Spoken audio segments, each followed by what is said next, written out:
Ya tenemos definido nosotros nuestro pórtico de 3 niveles con lo que son las dimensiones de las luces, tal cual como la tenemos acá en nuestro plano de AutoCAD, ¿sí? Ahora nos hace falta nosotros colocarle lo que son las cargas, o asignarle las cargas a las cuales va a estar sometida o definir lo que son los casos de carga. Pero antes de nosotros pasar a esa labor, es necesario que nosotros revisemos lo que es el título B de la NSR10.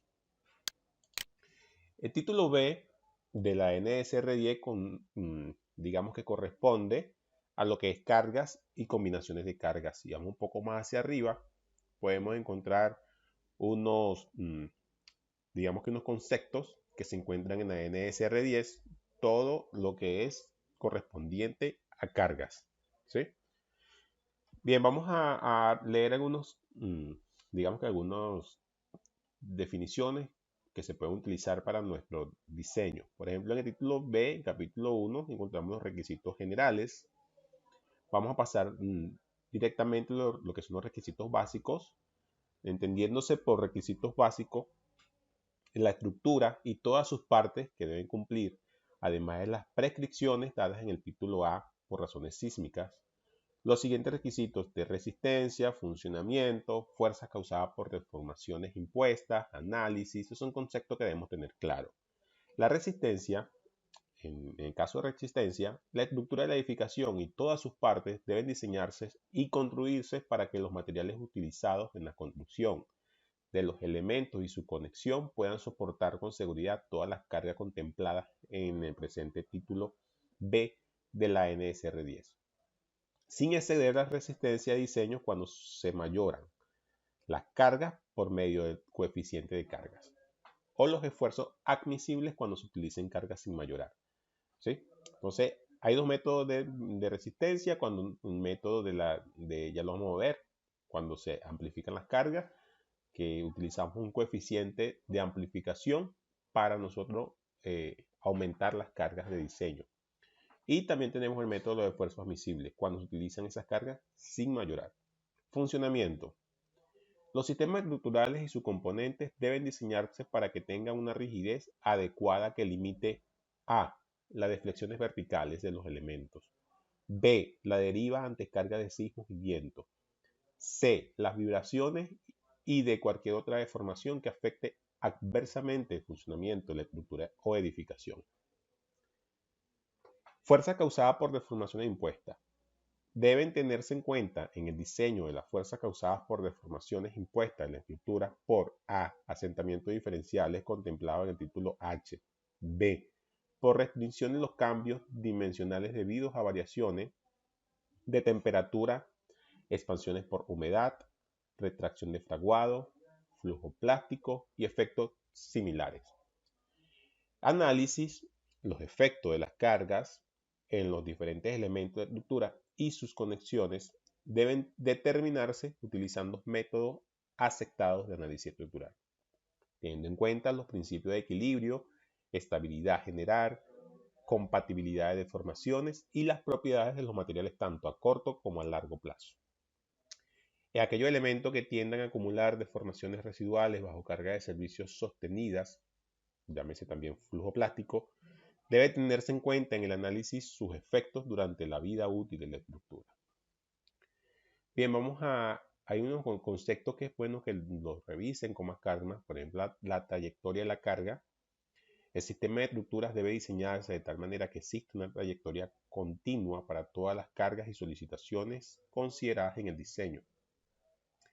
La trayectoria de carga que se disponga, debe diseñarse de tal manera que sea capaz de resistir adecuadamente las fuerzas desde un punto de aplicación a la estructura o lugar donde se originen en la estructura a través de los elementos estructurales hasta la cimentación u otros elementos de apoyo. Bien, pasamos a las combinaciones de carga. La definición de las combinaciones de carga, las definiciones que se dan a continuación hace referencia al presente título B. Se incluye la introducción al inglés, la traducción en inglés, perdón, de cada uno de los términos definidos por efecto de concordancia de concordancia, perdón, con los requisitos de las normas que han servido de base a la actualización de estos requisitos de la NSR10. Tenemos las cargas o loads, teniéndose en consideración que estas normas, la norma NSR10, está basada en la norma americana, por eso tiene la traducción en inglés. Carga o loads son fuerzas u otras solicitaciones que actúan sobre el sistema estructural y provienen del peso de todos los elementos permanentes en la construcción. Los ocupantes y sus pertenencias, efectos ambientales, asentamientos diferenciales y restricciones de cambios dimensionales.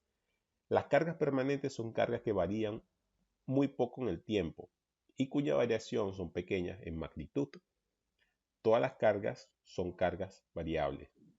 Es decir, ninguna carga va a estar totalmente fija, todas van a variar, pero en el caso de las cargas, digamos que muertas o las cargas de peso propio, son cargas que varían muy poco. Las cargas de servicio, véase cargas nominales, ya vamos a ver, cargas mayoradas o factory load. Es una carga que se obtiene como el producto de una carga nominal por un coeficiente de carga. Las fuerzas sísmicas dadas en el título A de este reglamento corresponden a fuerzas mayoradas, pues ya han sido afectadas por coeficiente de carga, el cual va incluido en la probabilidad de ocurrencia del sismo de diseño. Tenemos cargas nominales, con coeficiente de carga, que ya lo vamos a visualizar, coeficiente de reducción de resistencia, vamos a leer esto un momento, es un coeficiente que tiene en cuenta las desviaciones inevitables entre la resistencia real y la resistencia nominal del elemento, y la forma y consecuencias de su tipo de falla. Es sinónimo de factor de reducción de resistencia para efectos de reglamento NSR10.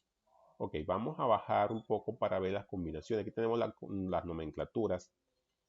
En la nomenclatura tenemos D, que es la carga muerta consistente, va a estar dentro de las cargas muertas, al peso propio del elemento. El peso propio de todos los materiales de construcción incorporados a la edificación y que son permanentemente soportados por elementos, incluyendo muros, participación divisoria de espacios y también el peso del equipo permanente. Todo eso equivale a carga muerta. Tenemos E, que es fuerza sísmica reducida del diseño. Aquí tenemos para la fuerza sísmica, la fuerza que actúa dividido entre un factor de resistencia, un factor de reducción de resistencia, que se emplean para diseñar los miembros estructurales. Ya esto es para el efecto de sismo. Y tenemos otra nomenclatura que es importante que ustedes la revisen.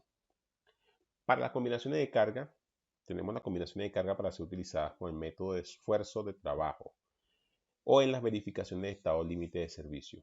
Es decir, estas combinaciones que vamos a leer son, o que vamos a ver, son para nosotros hacer verificación en estado de servicio, ¿sí? Que también lo vamos a profundizar un poco más a medida que vayamos avanzando con el modelo. Tenemos D y F, que son carga muerta más carga por fluido, D, H, que son empuje fluido, o puede ser carga viva, D y L, carga viva. Entonces, nosotros podemos utilizar la combinación de carga viva y carga muerta sin mayorar, usando el método de esfuerzos admisibles, es decir, las cargas sin amplificar, para verificar ciertas condiciones de servicio que ya lo vamos a evaluar con más detalle. Bien, tenemos las combinaciones de cargas mayoradas. Se utilizan las combinaciones de cargas mayoradas con coeficiente de amplificación para usar el método de resistencia, o también se conoce como estado límite último. Este para verificación en estado límite de servicio y este para estado límite último o de diseño, ¿sí? Aquí la aplicabilidad. ¿Para qué se aplican las combinaciones de cargas? Las combinaciones de cargas y factores de cargas dados en la sección B242 deben ser usados en todos los materiales estructurales permitidos por el reglamento de diseño del material, con la excepción de aquellos casos en que el reglamento indique explícitamente que deba realizarse el diseño utilizando el método de esfuerzo de trabajo. En caso se deben utilizar combinaciones de B231. Es decir, esto lo usamos nosotros para hacer los diseños de los elementos estructurales. Todos los diseños de elementos estructurales en caso de que diga el reglamento que debe aplicarse otro tipo de método, ¿sí? Pero en este caso, en su mayoría se utiliza con el estado límite último o el método de la resistencia. Tenemos nosotros que para las combinaciones de carga tenemos 1.4D o 1.4F, puede ser llamándose 1.4D a la carga muerta, es decir, que puede ser 1.4 carga muerta. Tenemos 1.2, puede ser D, que carga muerta, fluido, o este tipo de carga que si nos venimos acá a nomenclaturas, la encontramos. Fuerza por efecto causado acumulado por variaciones de temperatura. Eso puede ser cualquiera de esas. Nosotros vamos a utilizar solamente el 1.4D, que es la carga muerta. 1.6 puede ser L o puede ser H. Vamos a utilizar L en este caso, es decir, 1.2 carga muerta y carga viva, y el 0.5 en caso de tener carga viva de techo. 1.D, 1.6 L, 1.6 L también carga viva, carga muerta de techo. 1.2 carga muerta para efecto del viento, para efecto de sismo y cargas de...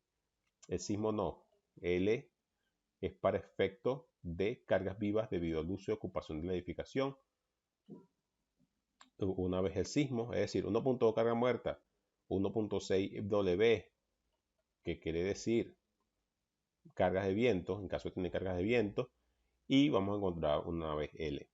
Tenemos este tipo de combinación también, 1.2 carga muerta, más una vez el sismo, más una vez L.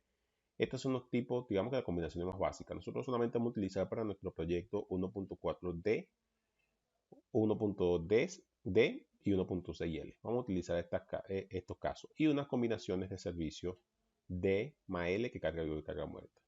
Entonces, esto lo estamos viendo para luego nosotros asignar lo que son, crear los casos de carga y las combinaciones de carga.